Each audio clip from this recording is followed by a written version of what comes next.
மிகப்பெரிய ரவுடித்தனங்களையும் கொலைகளையும் பண்ணிவிட்டு ஊருக்கு ஒதுக்குப்புறமாக ஒரு மளிகை கடை நடத்தி வருகிறார் சியான் விக்ரம். சியான் விக்ரமுக்கு ஒரு குழந்தை, அவருடைய மனைவி துஷாரா விஜயன். சந்தோஷமாக நடுத்தர குடும்பத்து வாழ்க்கையை நடத்தி கொண்டிருக்கிறார் சியான் விக்ரம். இங்கே மதுரை மேலூர் பகுதியில் பார்த்தீர்களேனால் சுராஜ் மிகப்பெரிய கோடீஸ்வரர், பெரியவருடைய மகன். அவர் வீட்டு வாசலில் திடீர்னு ஒரு வேலைக்கார பொண்ணு, என் புருஷனை காணோம், கொன்னுட்டீங்க ஆய்வின்னு ஒரே ரப்சர்.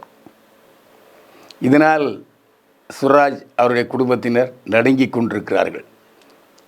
அதற்கு காரணம், அந்த ஊருக்கு புதிதாக வந்த மாவட்ட காவல்துறை அதிகாரி எஸ்.ஏ. சூர்யா எப்படியாவது தன்னுடைய பழிவாங்கலை தீர்த்து கொள்ள வேண்டும் என்பதற்காக பெரியவரையும் சுராஜையும் போட்டு தள்ள முடிவு செய்கிறார். மாவட்ட போலீஸ் அதிகாரி எஸ்.ஏ. சூர்யாவை தீர்த்து கட்ட சரியான ஆள், மாவட்ட போலீஸ் அதிகாரி எஸ்.ஏ. சூர்யாவை தீர்த்து கட்ட சரியான ஆள் சியான் விக்ரம் என்பதை அனுபவத்தில் தெரிந்து கொண்ட சுராஜ் அவர் மீது உள்ள கோபதாபங்களை மறந்து அவரிடமே எஸ்.ஏ. சூர்யாவை பழிவாங்க திட்டமிடுகிறார். போய் காலில் விழுகிறார் சுராஜாவுடைய அப்பா. அப்போ துஷாரா விஜயன் ஏற்கனவே